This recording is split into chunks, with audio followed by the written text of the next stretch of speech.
Сәлем қыздар, бүгін біз 10 минутта дайын болатын, өте оңай, тез дайындалатын торт жасайтын боламыз. Құрамы да қарапайым. Торт жасау үшін бізге печенье қажет болады, және де арасына салу үшін банан, салмасаңыздар да болады, қалауларыңызша жылы сүт және креміне май, вареная сгущенка керек. Алдымен біз кремін дайындап аламыз. Креміне бөлме температурасында, яғни еріген майды жақсылап біркелкі болғанша араластырып аламыз. Майымызды жақсылап араластырып алып, оның үстіне вареная сгущенкамызды саламыз. Ол екеуін біркелкі крем дайын болғанша жақсылап араластырамыз. Кремін өздеріңіздің қалауларыңызша да жасасаңыздар болады.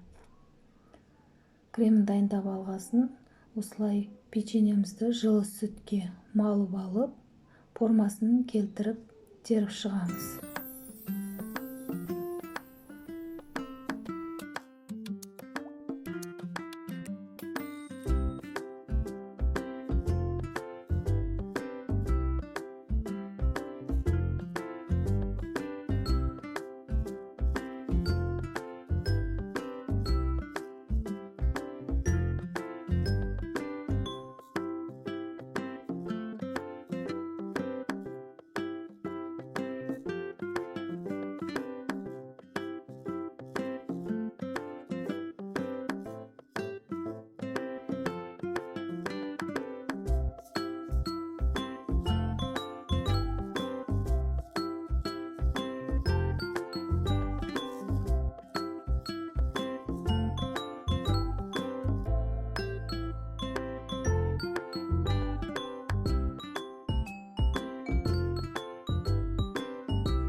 Тортымызды жинап алып, оның сыртын сәндейтін боламыз. Сыртын сәндеу үшін мен қалған печеньені езіп, осылай шеттеріне қойып шықтым.